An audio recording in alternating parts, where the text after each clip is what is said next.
২৮ বছর পর বিশ্বকাপে সুযোগ পেয়ে প্রথম ম্যাচেই ইরাকের বিপক্ষে দাপটে জয় পেয়েছে নরওয়ে। যে ম্যাচে ২ গোল করে আর্লিং হালান্ড বুঝিয়ে দিয়েছেন কেন তাকে নিয়ে গত কয়েক বছর ফুটবল বিশ্বে এত আলোচনা। তাদের এমন দুর্দান্ত পারফরমেন্সে যাতে ছেদ না পড়ে সেদিকে বাড়তি সতর্কতা রাখছে কর্তৃপক্ষ। ফুটবলাররা যেন মনে করে তারা ঘরের খাবারই খাচ্ছে, তাই খাদ্যের পুষ্টি চাহিদা ও স্বাদ ঠিক রাখতে ৩০০ কেজি তাজা সামুদ্রিক মাছ এবং নিজস্ব শেফ নিয়ে যুক্তরাষ্ট্রে দলটি।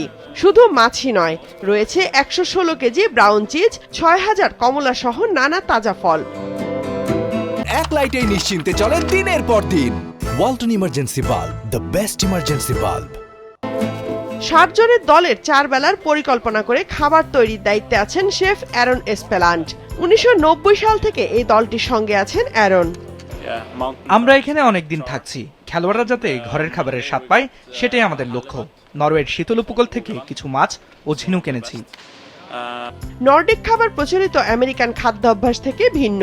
এতে সামুদ্রিক খাবার, উচ্চমাত্রার আঁশ, কন্দ জাতীয় সবজি এবং কম পরিমাণে প্রক্রিয়াজাত চিনির প্রাধান্য থাকে।